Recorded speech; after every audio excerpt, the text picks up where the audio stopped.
হ্যাঁ, হঠাৎ করেই প্ল্যান করে বসলাম যে পয়লা বৈশাখের এবার শপিংটা করতেই হবে। সোমবার বাকি আর ২ দিন পয়লা বৈশাখের। আর বাড়ির জন্য কেনাকাটা আমার তেমন কিছুই করা হয়নি। বাড়ির লোক আর বিএফ এর জন্য। সো সেটার জন্যই অফলাইন কেনাকাটা করতে যাচ্ছিলাম। নিজেরটা তো অনলাইন থেকেই হয়ে গিয়েছিল। সকালে উঠে ব্লিঙ্কিট আর ফ্লিপকার্ট মিনিটস থেকে কিছু অর্ডার করি। আর চিপস আর কফি দিয়ে ব্রেকফাস্টটা চিট মিল সেরে আমি আর আমার ফ্রেন্ড চলে আসি ওয়েস্ট সাইড। ওয়েস্ট সাইড থেকে ভেবেছিলাম বাবার জন্য, বোনের জন্য আর বিএফ এর জন্য কিছু নেব। কিন্তু বাবা আর বোনের তেমন কোনো কালেকশন পাইনি।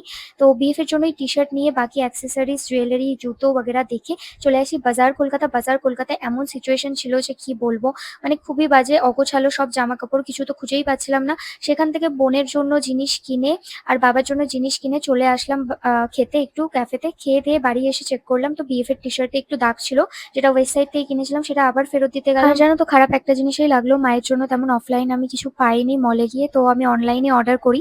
আর একটু মন খারাপ তো ছিল, লাস্ট মিনিটে যেহেতু অর্ডার করলাম পয়লা বৈশাখের দিন আর মা পড়তে পারবে না আমার দেওয়া জিনিসটা। বাট কি আর করা যাবে, বাড়ি এসে সিরিজ দেখতে দেখতে পকোড়া খেয়ে প্রসাদ খেয়ে ডিনার কমপ্লিট করলাম। আজকে ভিডিওটা এইটুকুই, ভালো লাগলে লাইক করো, বাই।